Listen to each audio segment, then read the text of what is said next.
থেকে বলে আসছি, জাতীয় নাগরিক পার্টি মনে করে এই সময়ে বাংলাদেশকে একটি গণতান্ত্রিক প্রক্রিয়া নিতে হবে।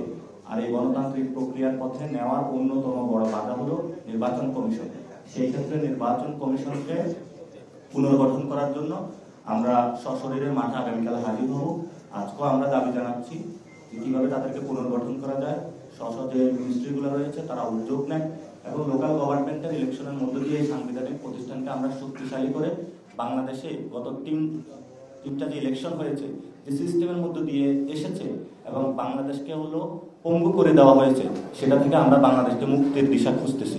সেই ক্ষেত্রে আমরা বিভিন্ন রাজনৈতিক দল পক্ষ গোষ্ঠী যারা রয়েছে তাদের কাছে আহ্বান জানাবো, ছল ছাত্রীর কোনো আশ্রয় নেবেন না।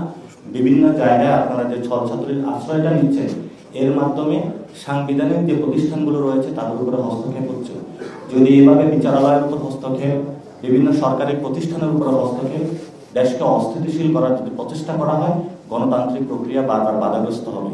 এই গণতান্ত্রিক প্রক্রিয়া উত্তরণ করার জন্য কিন্তু 5 তারিখে জনগণ নেমে এসেছিল এবং তারা রক্ত দিয়েছিল। আমরা মনে করি এভাবে হলো শহীদদের রক্তের সাথে বেইমানি। সবাইকে অনুরোধ জানাবো, আমরা দেশের নাগরিক এবং দল পক্ষ গোষ্ঠী, আপনারা এই অস্থিতিশীল কায়দা থেকে সরে আসুন, জনগণকে মুক্তি দিন।